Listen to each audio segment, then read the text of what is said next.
in today's cosplay video, we're going to be making the accessories for Vex from The Legend of Vox Machina.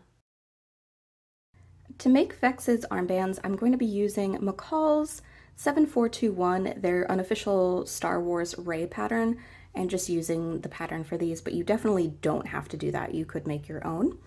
And I cut it out of some black stretch fabric, and then I also cut 2 bands out of some blue-gray fabric for the little strip at the top. Hem the bottom short edge of the armband, though it's going to be covered by the gloves, so this isn't super necessary. Then on the top edge, we're going to fold the blue strip in half and sew it to the top, leaving a space open so we can insert the elastic. Flip the blue piece up and we're going to thread some elastic through the channel and secure it into place on either end. Putting right sides together, fold the armband in half and sew it together along the side. Then turn it right side out and we have a finished armband. To make Vex's gloves, I made a basic pattern by tracing around my hand, and I copied this twice onto tissue paper, and I pinned one of the tissue paper pieces onto 2 layers of the stretch suede. And now I'm going to take it to my sewing machine and sew through the lines, and this is going to help keep everything in place and keep it from shifting. So don't worry about sewing straight through the tissue paper, it's going to tear away really easy later. Before cutting away the excess material, you can try on the glove, ripping through the tissue paper, and make sure you're happy with the fit before you remove the excess seam allowance. Trim away the excess and trim off the tops of the fingers, so now we have a fingerless glove. To make Vex's cuff for her gloves, I made a pattern out of wrapping paper, and we're going to cut this out 4 times with this edge being on the fold, so we'll have 2 for each arm.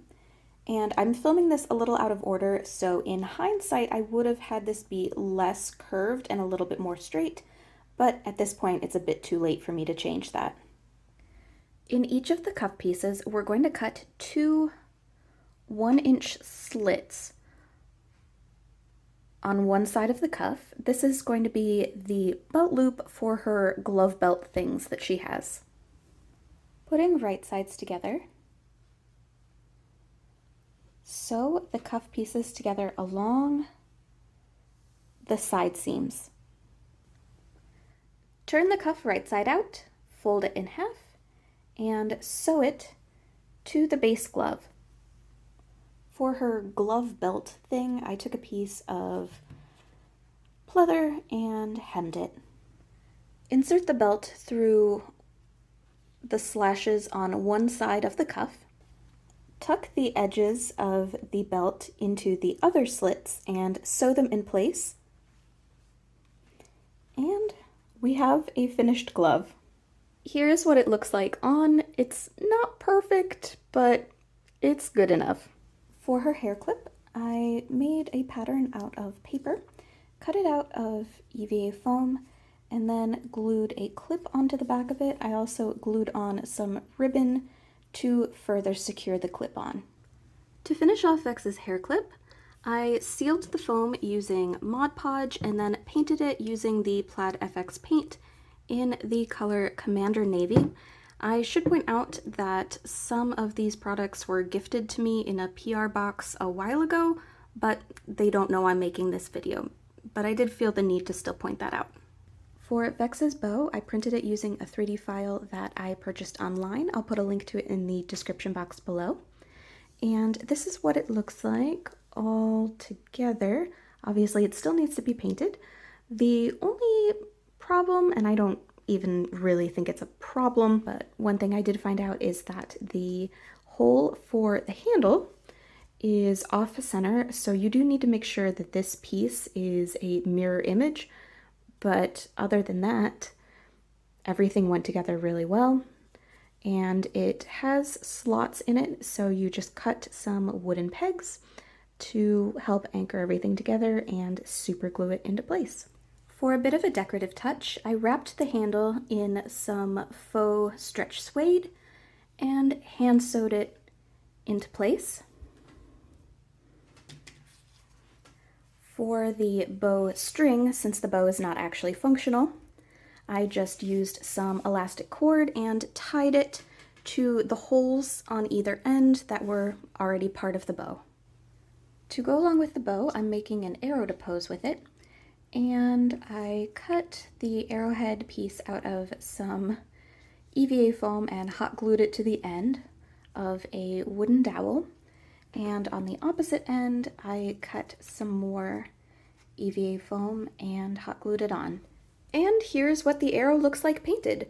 For the arrowhead, I used a black metallic paint. For the wood part, I used some brown paint.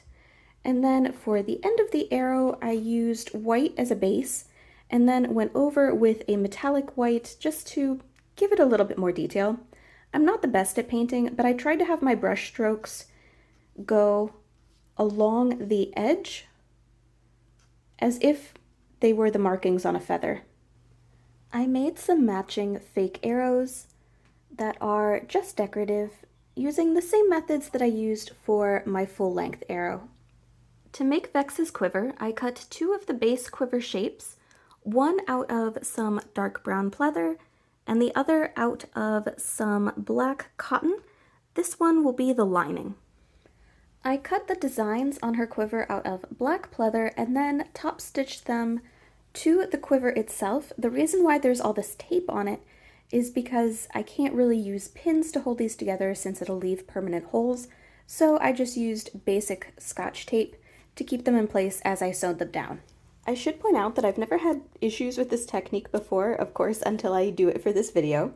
It was sticking to the black pleather way stronger than I anticipated. It was really easy to peel off the brown pleather, so maybe do a test piece before using this technique. For the first attachment point of the quiver, I took some twill tape and sewed a loop onto the bottom of a purse clasp, and it swivels to make it nice and easy for attaching. While the quiver was still flat, I went ahead and sewed the twill tape onto it. I repeated the same process further down, except this time I used the second slide adjuster to make it a little bit adjustable. Fold the quiver in half and sew it together along the side. While it was still flat, I took some twill tape and sewed it to the lining piece to create little channels for the arrows to go into. Fold the lining in half and sew it together along the side, leaving a space open so it can be turned right side out. Putting right sides together, sew the top of the lining to the top of the quiver, and because we left this hole in it, we can now turn it right side out. Turn the lining right side out, and we're going to sew the hole closed. For a nicer finish, you could hand sew it, but I'm not super worried about it, so I just machine sewed it. Push the lining into the quiver. I slipped the fake arrows into the channels that we sewed into the lining and used a little bit of hot glue to help keep them in place. To attach the quiver to the costume, I connected one clip to the D-ring on the tunic and then the other to the D-ring on the belts. Instead of making boot covers, I decided to use this pair that I got on clearance from Target that are over-the-knee stretch suede boots. I thought they matched the costume pretty well, and that way I can use them for other characters in the future. So that means that Vex is now complete.